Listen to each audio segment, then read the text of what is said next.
Hi అండి అందరికీ. ఆలుగడ్డ కర్రీని చాలా సింపుల్గా ఫాస్ట్గా చేసుకోవడం కోసం స్టవ్ మీద ఒక కడాయి పెట్టుకొని ఆయిల్ వేసుకోవాలి. ఇందులో తాలింపు గింజలు అలాగే ఎండుమిర్చి వేసుకొని ఫ్రై చేసుకోవాలి. ఇప్పుడు ఇందులో సన్నగా కట్ చేసిన పచ్చిమిర్చి ముక్కలు, కచ్చపచ్చగా దంచిన వెల్లుల్లి రెబ్బలు, కరివేపాకు, కొంచెం పసుపు వేసుకొని ఫ్రై చేసుకోవాలి. ఇవన్నీ మంచిగా ఫ్రై అయిన తర్వాత మనకి మంచి ఫ్లేవర్ వస్తుంది. అప్పుడు ఇందులో సన్నగా కట్ చేసిన ఉల్లిపాయ ముక్కలు వేసుకోవాలి.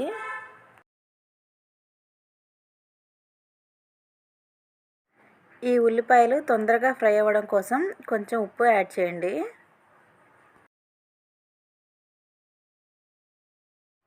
ఈ ఉల్లిపాయ ముక్కలు ఫ్రై అయిన తర్వాత ఒక స్పూన్ ధనియాల పొడి అలాగే మీ స్పైసీకి తగ్గట్టు కారం వేసుకోవాలి. ఇప్పుడు మంటని సిమ్లో పెట్టుకొని ఒక 2-3 నిమిషాలు ఫ్రై చేసుకోండి.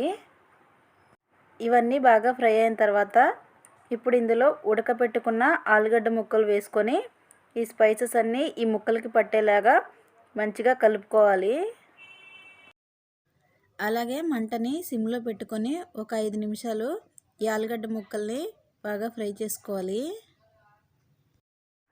ఒకసారి సాల్ట్ చెక్ చేసుకొని సరిపోకపోతే వేసుకోండి.